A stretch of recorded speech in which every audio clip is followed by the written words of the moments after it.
waxaa magaalada Damaam ee dalka Sacuudiga lagu soo gabagabeeyay shir madaxeedka 9-aad ee Jaamacada Carabta oo laga soo saaray war-Murtiyeed ka kooban dhowr qodob.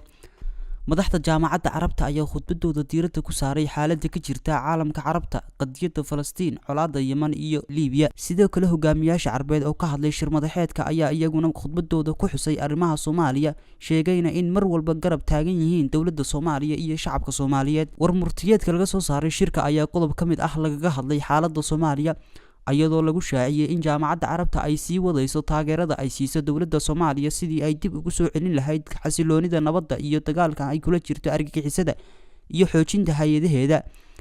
madaxweynaha Soomaaliya Maxamed Cabdullaahi Farmaajo ayaa intii uu shirku socday waxa uu la wadaagay madaxda Carabta guulaha la taaban karo ee Soomaaliya ay ku tallaabsatay muddadii la soo dhaafay iyo qorshayaasha ay muhiimka tahay in walaalaha Carbeed ay kala shaqeeyaan dawladda federaalka Soomaaliya si ay qayb uga noqdaan dib u kabashada dalka.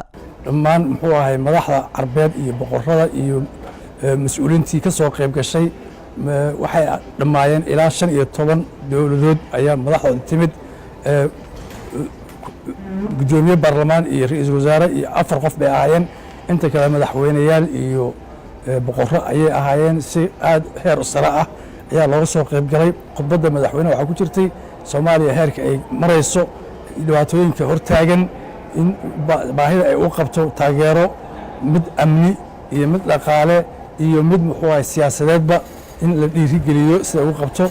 aad bay dowladaha Carbeed ugu furfuran yihiin in ay Soomaaliya soo kacdo oo ay kaalinteeda soo qaadatana loogu rajawan yahay mar dhawaad la yiraahdo. madaxweynaha Soomaaliya ayaa ka dalbaday Jaamacada Carabta inay fuliso ballanqaadyadii iyo go'aamadii ka soo baxay shirarkii hore ee lagu taageerayay Soomaaliya iyo in badeecadaha Soomaaliya loo fududeeyo suuqyada Carbeed, cafinta deymihii hore ee wadamada xubnaha ka ah Jaamacada Carabta ay ku leeyihiin dalka Soomaaliya iyo in lagu dhiirigeliyo ganacsatada Carbeed in ay maalgashadaan Soomaaliya.